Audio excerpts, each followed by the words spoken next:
Welcome back. In this lecture, we're going to talk about orchard irrigation. And when I was designing orchard irrigation systems about 40 years ago, the trees were larger, maybe 20 feet apart. And we used small impact sprinklers, low angle impact sprinklers to irrigate the orchards. Now, most of the trees are small and they use micro sprinklers, such as in this picture. So we'll begin with the sprinkler types. This is a micro sprinkler. Then we'll talk about design of sprinkler systems for widely spaced trees, then design of micro sprinkler systems for closely spaced trees. And then we'll talk about design of laterals and submains for orchards. So these are the types of sprinklers we used to install: low angle impact sprinklers to stay under the tree canopy. Also, some farms use drip irrigation to irrigate the trees, where they'll just have a dripper on either side of the tree. Of course, that's not going to wet as much of the ground, and they might have less root growth, which would be a disadvantage. We had many overtree sprinklers when I was designing sprinkler systems in Washington for apple trees such as this. I think it's an apple tree. And the reason for that was that in the springtime, the warmer temperatures would cause the trees to bud, but then they'd have a freeze and they would lose their crop unless they somehow kept the trees warm. And one of the ways to do that was to spray water on them, and the latent heat of fusion releases heat.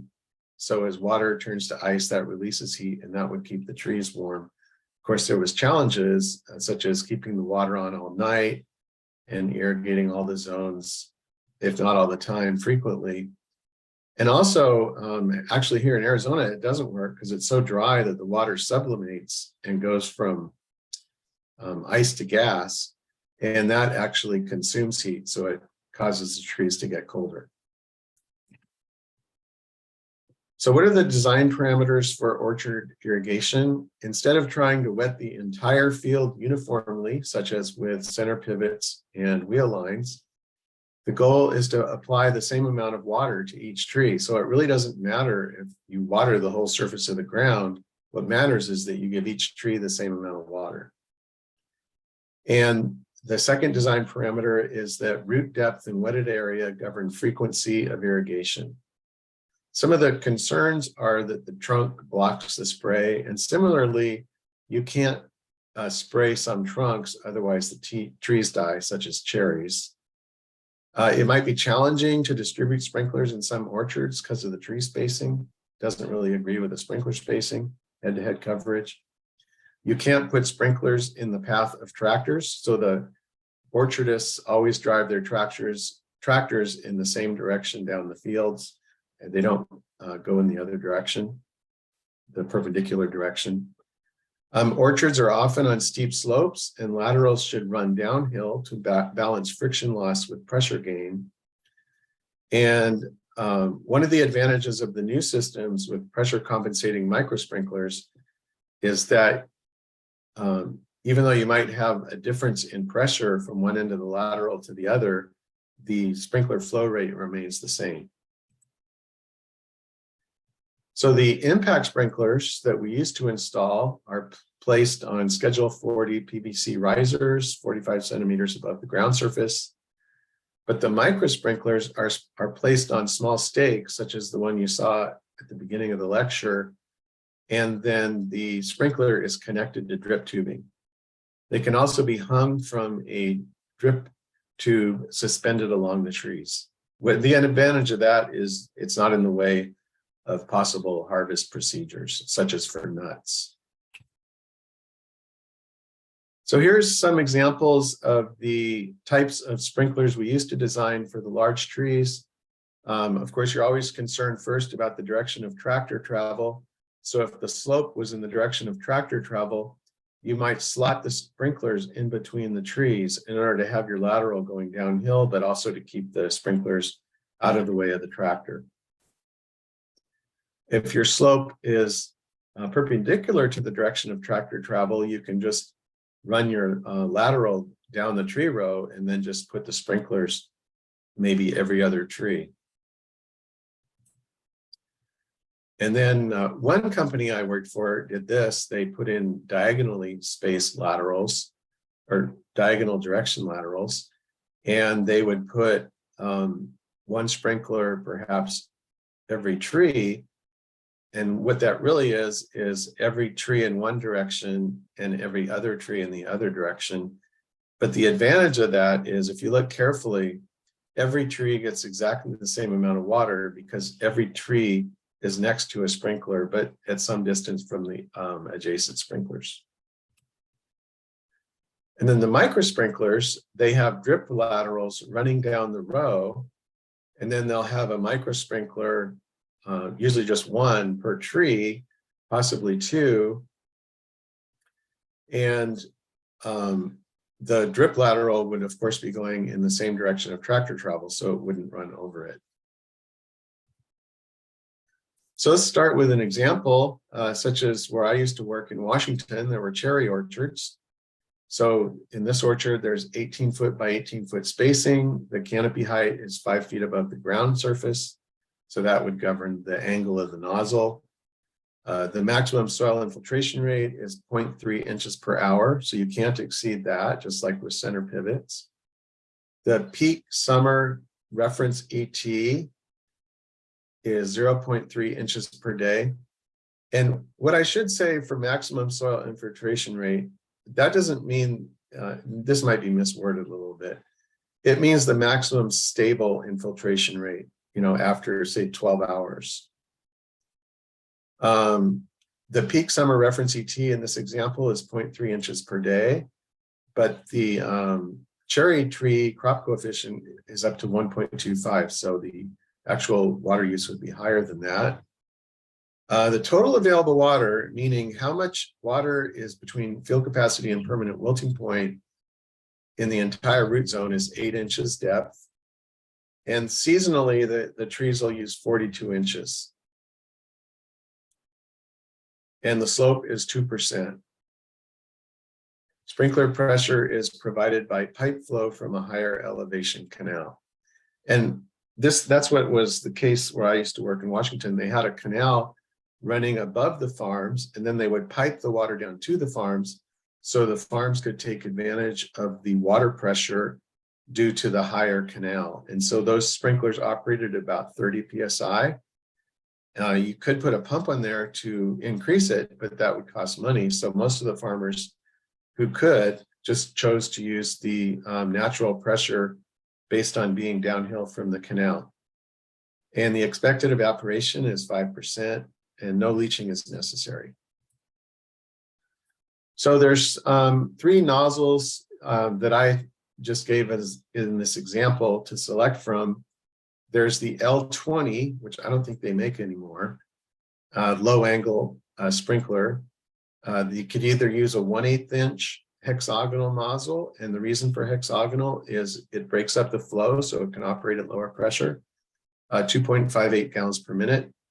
And the 7/64 inch hexagonal nozzle, 1.898 gallons per minute on the same sprinkler. Or you could use the LF sprinkler, which is not an impact sprinkler, but just a rotator with a 35-foot radius. So here's some possible spacings for the L20 with 30-foot radius. You have one sprinkler every tree in the direction of the lateral, and then 2 rows between. So 18 by 36, since the trees are spaced on 18 by 18. Or you could use the diagonal spacing, which is also 18 by 36, but this has perfectly uniform coverage. The disadvantage is you use about 30% more pipe with diagonal spacing. So first we have to check the application rate. And for the 1/8 inch nozzle, this might mean infiltration, but we're calculating application rate here. 0.38 inches per hour, which exceeds the 0.3 inches per hour. So this is not acceptable.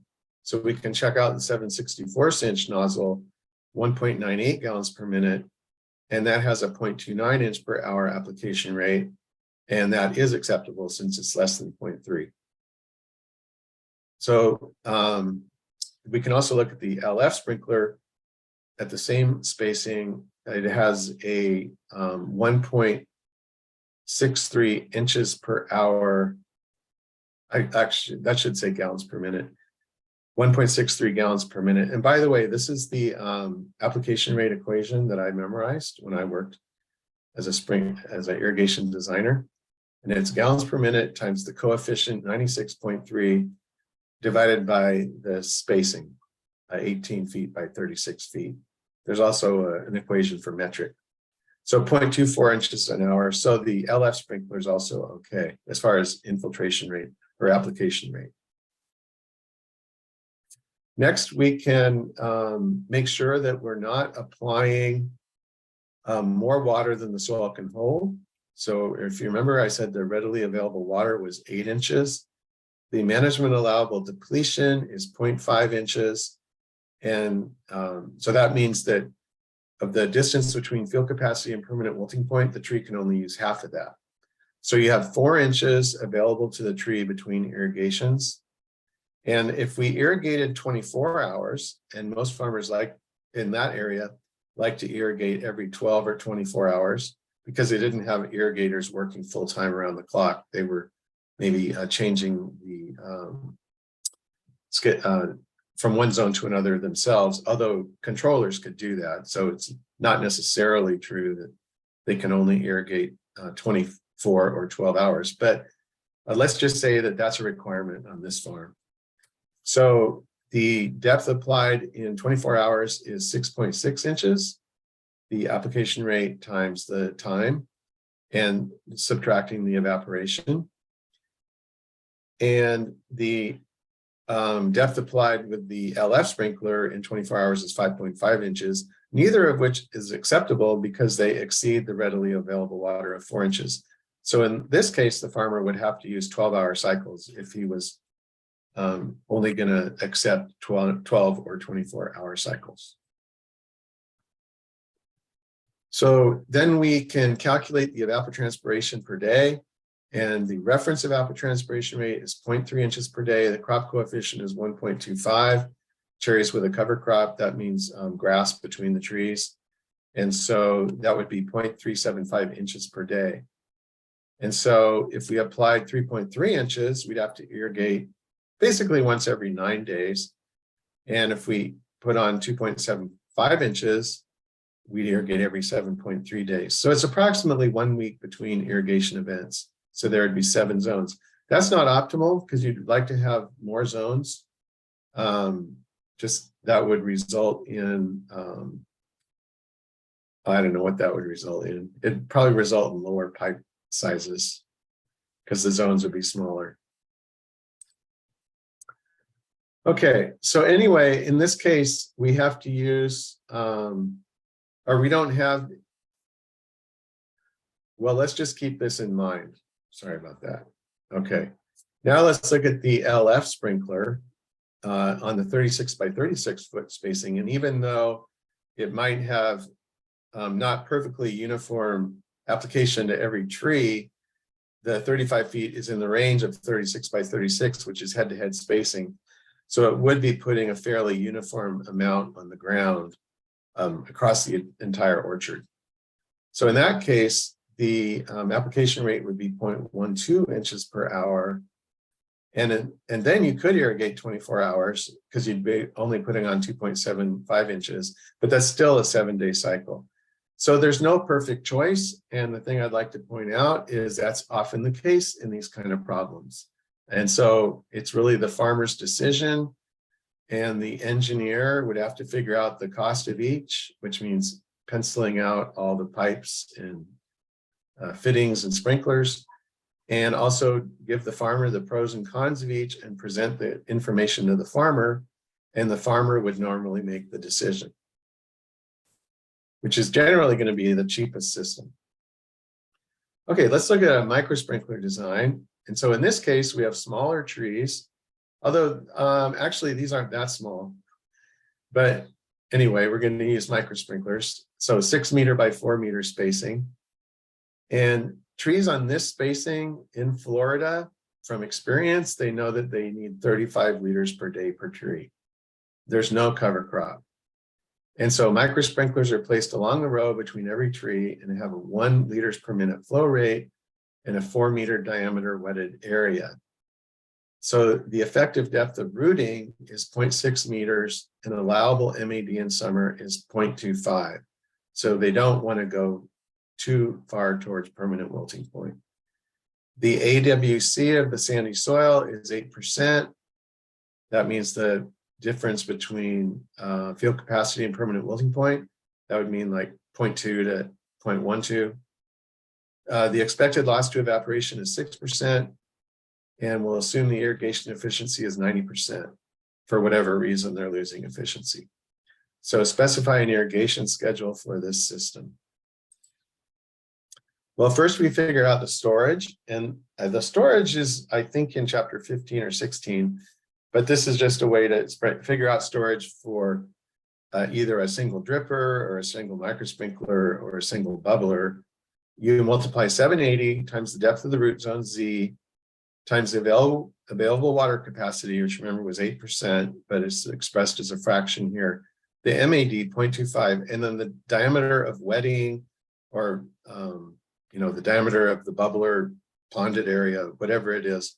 But in this case, it's 4 meters.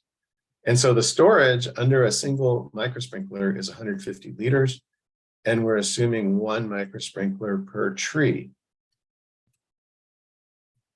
So then we can calculate the days between irrigations. So it'd be the storage over the water requirement for the tree, which is 35 liters per day. So there'd be 4 days between irrigations. So then you could run the irrigation system every 4 days in order to supply the required 35 liters per day with 150 liters.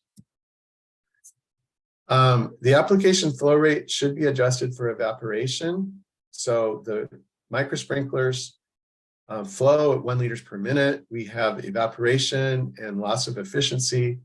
So really, when making our calculation of how long to leave the system on, it should be 0.8. We should calculate with 0.85 liters per minute. We could also decrease the interval to every 2 days, and then only 70 liters would be replaced during each irrigation. So for some reason, the farmer might decide to do that. So then we can calculate the irrigation run time. Let's say it's 70 liters, divide by the application or the flow rate, and we get 82 minutes. So the schedule would be 82 minutes every 2 days, or 164 minutes every 4 days. Okay, so now we're going to move on to a completely different topic, designing the laterals and submains for sprinkler systems. And so when you design a sprinkler network, there are certain steps. First, you would design the laterals, or even select the sprinkler first, I guess you could say. Then you would design the submains. Then you'd add in minor losses due to valves and fittings. And the rule of thumb is the entire zone should have less than 20% pressure variation, which would result in 10% sprinkler flow rate variation. This does not apply to pressure compensating micro sprinklers because they would have the same flow no matter what the pressure, as long as you're above the minimum operating pressure. And then you would plot the system curve, the flow and pressure curve for the pump, and the sprinkler network curve, flow versus pressure, to find the operating point, or you could substitute and solve.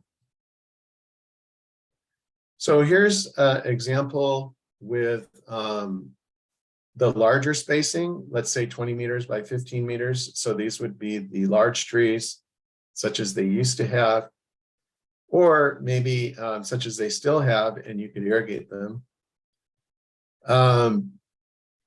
But in general, the orchards are on hills, but in general, for each submain, there's going to be pretty much the same slope for every lateral because the orchard will just be on one hill. It's not always the case, but that's generally true. So in this case, we have 15 meters between sprinklers and we have 10 sprinklers. So what I just showed you was 10 by 10. So this irrigation system has 100 sprinklers arranged in 10 laterals with 10 sprinklers each. All laterals are 20 meters apart and sprinklers are 15 meters apart along the lateral. The laterals have a downhill slope of 4%. The submain has no slope. Sprinklers have a nominal flow rate of 16 liters per minute at 360 kPascals. Minimum acceptable sprinkler pressure is 430 kPascals. Gross average depth applied per season is 1 meter. Energy cost is 0.1 kilowatt hours. Friction loss in pump fittings is 4 meters. So we're going to select pipe diameters and find the required operating pressure and flow rate. Here's the pump curve. So the pump companies present pump curves, which are flow rate versus pressure curves, and it depends on the size of the impeller. But anyway, you can use regression, it's shown in chapter 8, and come up with a pump versus flow curve, where Q is the flow rate and H is the pump discharge pressure. So the first step in designing the sprinkler network is to come up with a sprinkler K value. And that's based on the nominal flow rate and pressure in a catalog. So you can just pick any operating point, for example, 360 kPascals at 16 liters per minute. And you know that the sprinkler orifice coefficient is 0.5. So you can solve for the K value.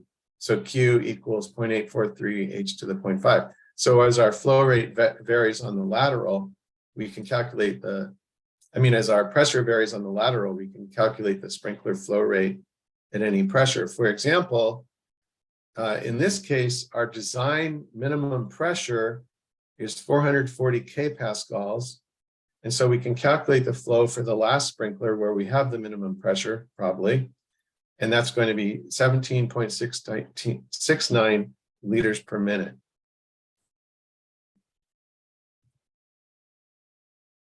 After calculating the pressure loss in the last or the flow in the last sprinkler, we can calculate the pressure loss in the last pipe to find the pressure to the next sprinkler. So for example, here's our Hazen-Williams equation. And so H is going to be 0.2, HL, the friction loss, is going to be 0.205 meters.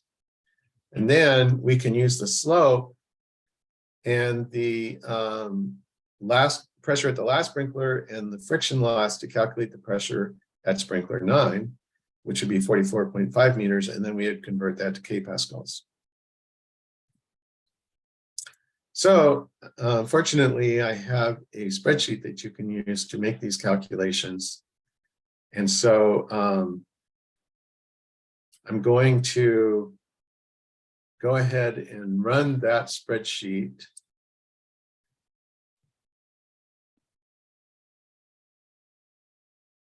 Adjust it for you.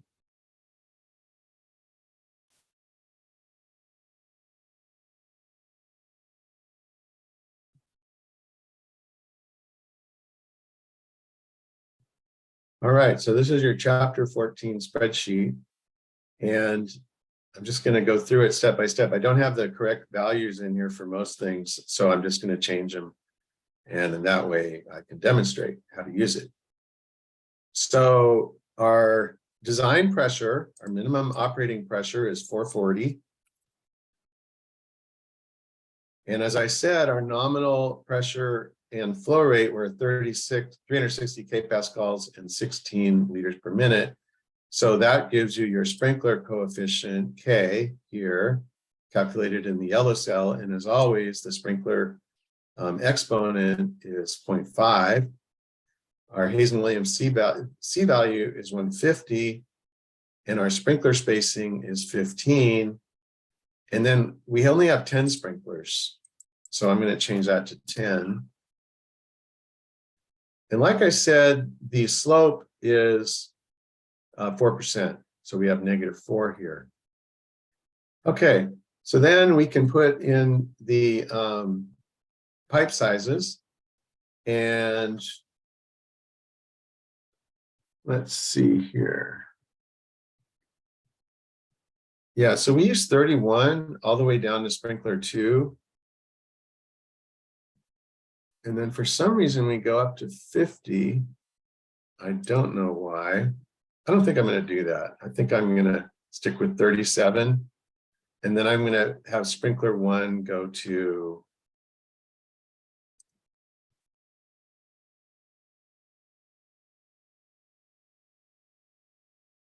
also 37.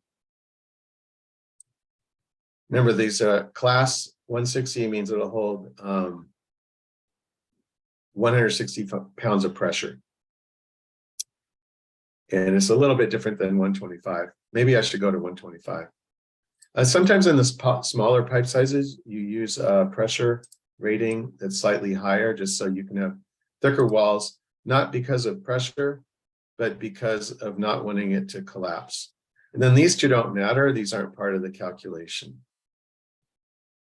Okay, so now with these small pipes, actually, we have 4% slope, and many orchards are on a steep slope. Our head hardly changes, as you can see. So now it looks like this last one here is a little bit high, which is probably why I went up to a higher pipe size. So now we're at 50. Doesn't look like it helped, which is a little bit worrisome.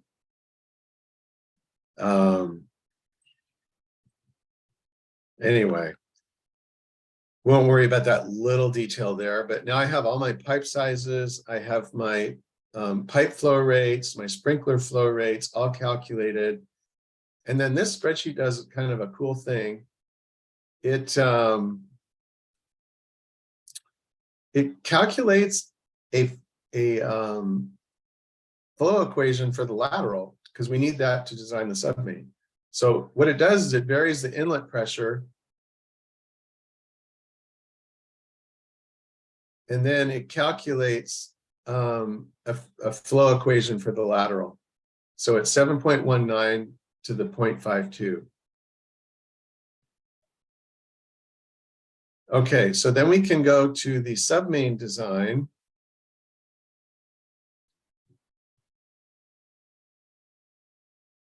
And we can put in 7.19 to the 0.52.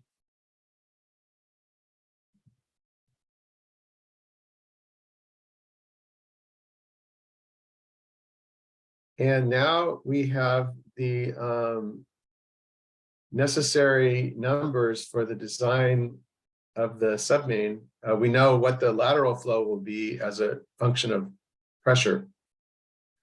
One thing I didn't do is pressure at the end of the submain.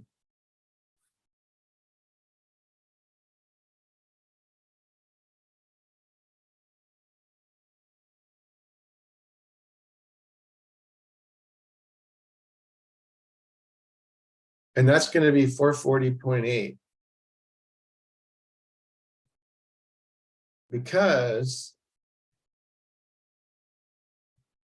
the pressure at the end of the submain is the pressure at the top of the last lateral, or any lateral.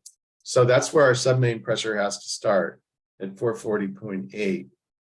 And I don't think I started at 440.8.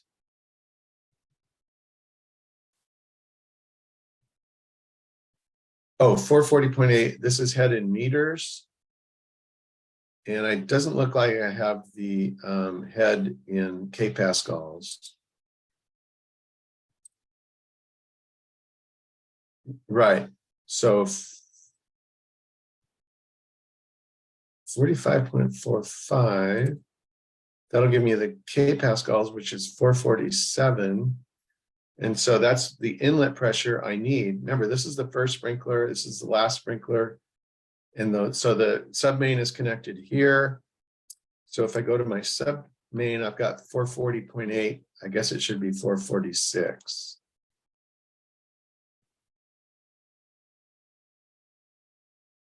Okay. So now,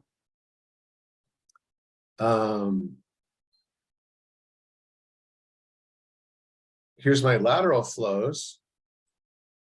And let me just see here, 62, 75, 100, 100, 100, 150. I have to have larger pipes because the submain's not going downhill.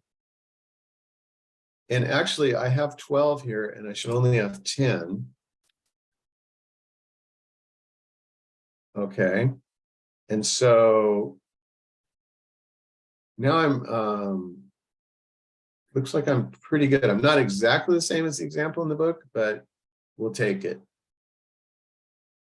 Yeah, everything looks close. So instead of 47.1, I have 47.6 as this inlet pressure to the first lateral. And actually, this should say lateral 10, not, and then lateral all the way down, not sprinkler. Okay. So it looks like I've successfully designed my submain, and now I can calculate my submain coefficient. So just like there's a lateral coefficient, there's a submain coefficient, and the reason we need that is we're going to design our pump. So now I'm going to go back to the PowerPoint, and we'll take those numbers and put that in our pump calculation. Okay, so we're back to the PowerPoint here. This is just showing the submain that's basically the same as what I showed you. And then here's our equation for the entire network system flow rate, the sprinkler network, the 10 sprinklers on 10 laterals each. So that's our equation for that, and we'll use that in our pump equation. Okay, first let's talk about the pressure variation. Because we maintained uniform pressure on the laterals and we used large pipe sizes on the submain, the variation in pressure across the entire zone with 100 sprinklers, from the first sprinkler on the first lateral to the last sprinkler on the last lateral, is 3.4 meters. And that's only 7.6 pressure variation, or 4% flow variation. So that's very good. But there is an energy cost of pressure variation. We have to pay for that extra 3.8 meters. So we can calculate the energy cost per season by looking at the seasonal application depth, which is 1 meter. The pump efficiency is 80%. So it costs us, we lose 20% of our energy when we're pumping. And then this equation from chapter 2 enables you to calculate the seasonal cost of energy. So we multiply our seasonal depth times our pressure. And in this case, it's just the additional pressure due to pressure variation, H. So the cost of our energy for that 3.4 meters is 1,000 millimeters, or 1 meter depth, divided by 0.8, the pump efficiency, times 3.4 meters, or 15 kilowatt hours per hectare, which means $11.50 per hectare per season for that variation. Okay, now we're going to try to find the operating point. And our system flow rate, which we calculated from the submain worksheet, was 70.3 times H to the 0.531. So that's how our sprinkler network is going to operate. Now, one thing we have to do is, the pump produces a pressure, the system has a pressure, but in between there are valves which use up energy. So let's just say that we're losing 4 meters of head in the valves around the pump, whether it's gate valves, solenoid valves, whatever's there. We often just assumed we had 5 psi pressure drop around a pump, which is slightly less than 4 meters. So in our Q in our system is going to be the pump pressure minus 40 kPascals. And so then we adjust our equation as follows. And then in order to substitute this into the pump equation to find the operating point, we solve for the H pump equals Q system over 70.3 times 1 over 0.531 plus 40. And then here is our pump equation. And at the moment, I've forgotten exactly what I was doing here. Let's go back. So H pump equals Q system over 70.3 plus 40. So this is Q pump. And it's 70.3 times H pump to the 0.531. Okay, this is Q for the system or the pump. And we substitute in the H from the pump as a function of Q. And so all we have left is Q. And so we can solve that Q, if we solve this equation for Q, we have 1,734 liters per minute. So that's our operating point for the pump. And then we can substitute 1,734 into the pump equation and come up with the pump pressure. So now we know the pressure and flow rate. And then we could find the same 1,734 versus whatever 400 that was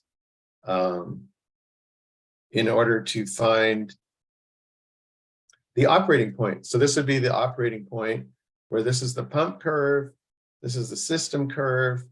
We solve for this point, but we could also find it graphically. So Q system equals 1,735 liters per minute at 419 kPascals. Okay, I wanted to show you one more thing. So we can also design laterals for micro sprinklers. And as you might imagine, it's much easier. We don't have a sprinkler coefficient because remember the micro sprinklers have a pressure compensating diaphragm in them that closes down when the pressure is higher and thus restricts the flow. So we don't need the C value and K value, or the C value actually we do need. I actually should have blacked out this one.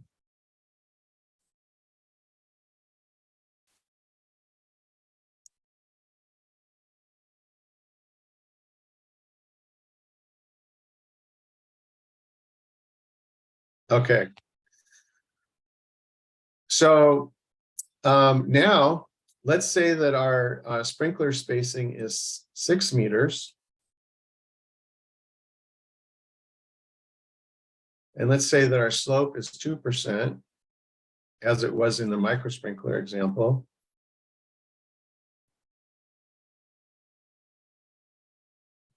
And the nominal pressure and nominal flow are not important. What I have is just a sprinkler flow of 1 liters per minute, which we had in the example. So I just wrote those in here. Probably the cells should just be white.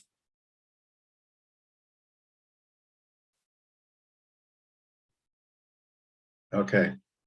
So, and then I put in an inside diameter in millimeters. So 12 would be a 1/2 inch drip tubing. And so here's my friction in meters for the 6 meter sprinkler spacing. And actually, you know, micro sprinkler flow rates are, you know, maybe 60 times that of drippers.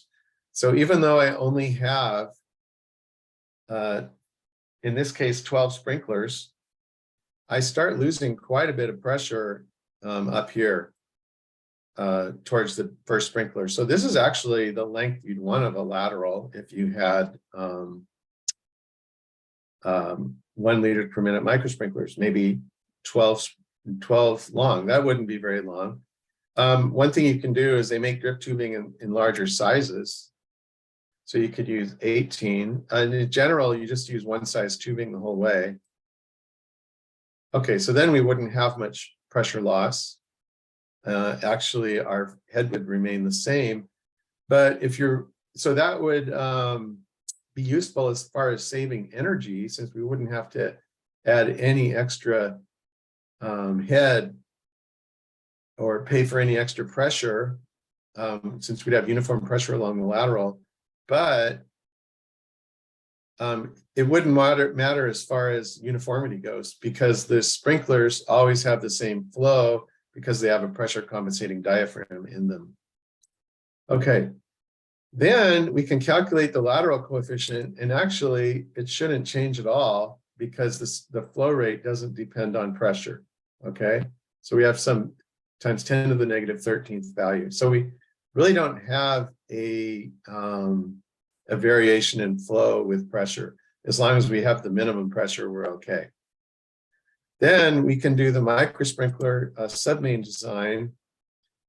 And in this case, I was a little smarter here. I said that the K value is 12 and the exponent is 0. So that means the lateral flow rate is always 12. And now here, I don't need such large pipe, so I could go down to maybe 2-inch pipe, or let's see here. Actually, I think we could go with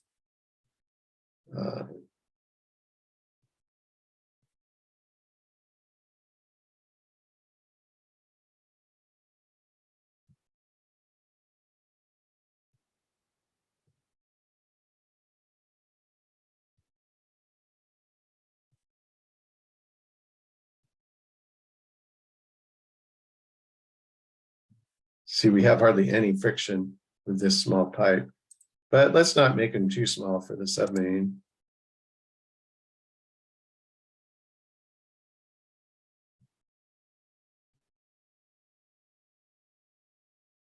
And again, remember, we don't really care about friction loss because it's not going to affect the uniformity. It's just going to cost us a little bit extra energy.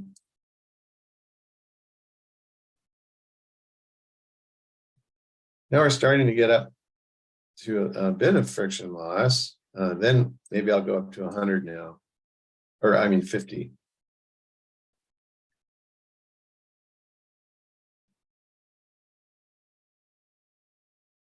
And probably the rest of them can be 50.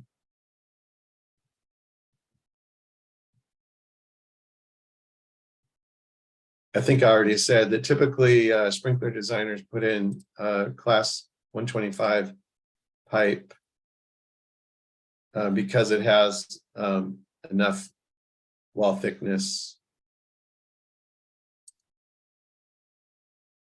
to resist crushing out in ag fields.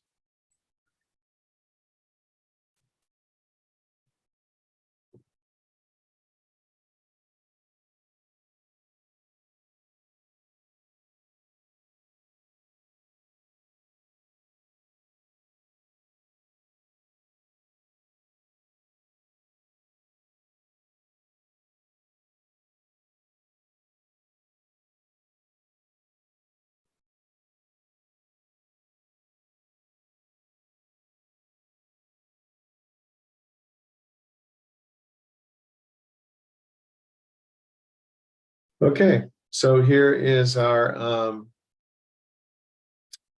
pressure loss. We're going from 44 to 46, so that's hardly anything. Probably this is a good design. All right, we'll see you next time.